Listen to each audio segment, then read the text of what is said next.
Assalamualaikum warahmatullahi wabarakatuh. Perkenalkan, saya Zalfa Asyika, mahasiswi Institut Ilmu Al-Quran Jakarta, Fakultas Usuluddin dan Dakwah, Prodi Ilmu Al-Quran dan Tafsir, semester 4. Saya ingin menyampaikan sedikit tentang kajian kitab hadis, mengenai salah satu karya terbesar dalam kajian kitab hadis, yaitu Kitab Shahih Ibnu Hibban. Kitab Shahih Ibnu Hibban ini termasuk dalam jajaran Kutubus Sittah atau kitab ke-6, dan kitab ini pun memiliki metode tersendiri dalam penyusunan serta pemilihan hadis. Kitab ini disusun oleh seorang ulama besar yang bernama Al-Imam Muhammad bin Hibban Al-Busti rahimahullah, yang dikenal dengan kedalaman ilmunya beliau dalam bidang hadis dan ketekunannya dalam memilih riwayat hadis yang sahih.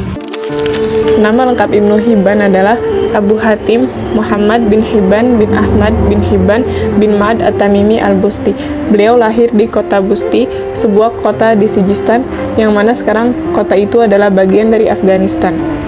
Beliau merupakan bagian dari kabilah Tamim yang terkenal. Dikatakan bahwa beliau lahir di sebuah desa yang bernama Bustiyah, dan beliau dikenal sebagai salah satu ulama terbaik dari Sijistan pada masanya. Dan nama kunyah beliau adalah Abu Hatim. Ibnu Hibban dilahirkan di tengah-tengah keluarga yang sangat kental dengan nuansa religiusnya. Beliau juga mendapat bimbingan langsung dari orang tuanya mengenai dasar-dasar agama. Jadi tak heran jika sejak kecil beliau sudah menguasai beberapa disiplin keilmuan Islam, seperti fikih, tafsir, akhlak, sejarah, dan hadis. Ibnu Hibban juga telah alim dalam disiplin ilmu fikih hingga membuat beliau menjadi salah seorang fuqaha mazhab Syafi'i. Karena pada saat itu tidak ada yang menjabat sebagai hakim selain orang yang mendalami ilmu fikih, menguasai sisi-sisinya, serta mengetahui permasalahan-permasalahannya. Ibnu Hibban tercatat pernah menjadi seorang hakim di lebih dari satu negeri, di antaranya Nasa, Samarkand, dan lain-lainnya. Ibnu Hibban menuntut ilmu dan melakukan perjalanan selama lebih dari 20 tahun. Perjalanan beliau mencakup Sijistan, Harrah, Marwah, Bukhara, Basrah, Kufah, Naisabur, Damaskus, Beirut, Mesir, dan lain-lainnya. Jumlah keseluruhan guru-guru Ibnu Hibban dalam perjalanan menuntut ilmu mencapai 2000 lebih. Beliau berguru kepada Al-Hasan bin Idris Al-Harawi, Abu Khalifah An-Nasai, Imran bin Musa, Abu Ya'la Al-Musili, Al-Hasan bin Sufyan, Ibnu Khuzaimah, dan ulama lainnya yang tidak terhitung jumlahnya dari kota Hijaz, Syam, Mesir, Jazirah, dan wilayah-wilayah lainnya. Ibnu Hibban mengatakan bahwa beliau telah mencatat sekitar 2000 guru. Namun beliau membatasi dalam kitabnya menjadi sekitar 150 guru saja.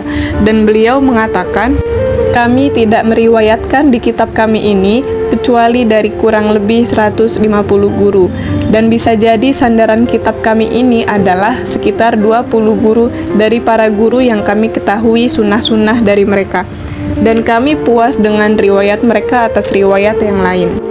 Kemudian, banyak dari murid-murid Ibnu Hibban yang mengambil hadis darinya, dan mereka datang dari segala penjuru negara. Al-Hakim, salah satu murid beliau, berkata, perjalanan kepadanya adalah untuk mendengarkan kitab-kitabnya. Dalam memilih murid-muridnya, Ibnu Hibban tidak sembarangan memilih muridnya, sehingga di antara murid-muridnya ada yang menjadi ulama besar dan menjadi tokoh hufadz. Berikut adalah nama-nama murid Ibnu Hibban, yaitu Abu Abdullah Hakim An-Naisaburi. Beliau adalah penulis kitab Al-Mustadrak ala Sahihain.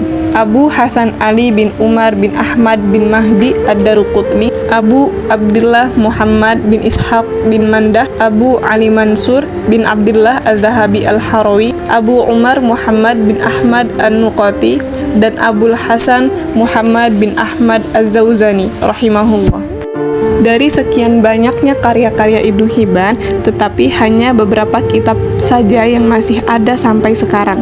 Di antaranya Al-Musnad As-Sahih ala At-Taqasim wal Anwa, Kitab Al-Majruhin minal Muhadditsin wad Du'afa wal Matrukin, Kitab As-Siqat, Kitab Raudhah Al-Uqala wan Nuzhah Al-Fudala. Kitab Shahih Ibnu Hibban ini ditahqiq oleh Amir Alauddin Al-Farisi dengan diberi judul Al-Ihsan Taqrib Shahih Ibnu Hibban, karena penilaian sahih pada hadis-hadis tersebut ini berdasarkan kepada pendapatnya dalam menilai thiqah orang yang tertutup, sesuai dengan metode yang ditetapkan dan disyaratkan dalam penilaian hadis itu. Kitab Shahih Ibnu Hibban memuat 7.448 hadis. Terdapat sekitar 4.801 hadis yang sama-sama dikeluarkan oleh Ibnu Hibban dan Bukhari Muslim. Sisanya, sekitar 1.647 hadis yang tidak terdapat dalam kitab Sahih Bukhari dan Muslim yang dikeluarkan oleh Ibnu Hibban bersama dengan Malik, Abdul Razak, Ahmad, dan pengarang kitab Sunan lainnya.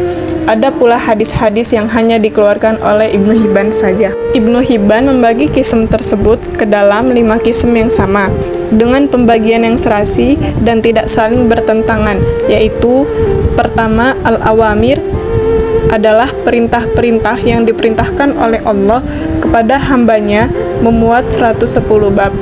Yang kedua, an-nawahi, yaitu larangan-larangan yang dilarang oleh Allah bagi hambanya, memuat 110 bab. Yang ketiga, al-akhbar, yaitu pemberitahuan Allah tentang apa yang perlu diketahui, memuat 80 bab. Yang keempat, yaitu al-ibahah, sunnah adalah sesuatu yang boleh dikerjakan. Dapat disimpulkan bahwa kitab Shahih Ibnu Hibban ini pada awalnya belum disusun berdasarkan sistematika bab dan musnad, sehingga mempersulit dalam penelitian terhadap hadis-hadis yang ada di dalam kitab tersebut. Cukup sekian materi yang dapat saya sampaikan mengenai tentang kajian kitab hadis Shahih Ibnu Hibban. Akhirul kalam, wassalamualaikum warahmatullahi wabarakatuh.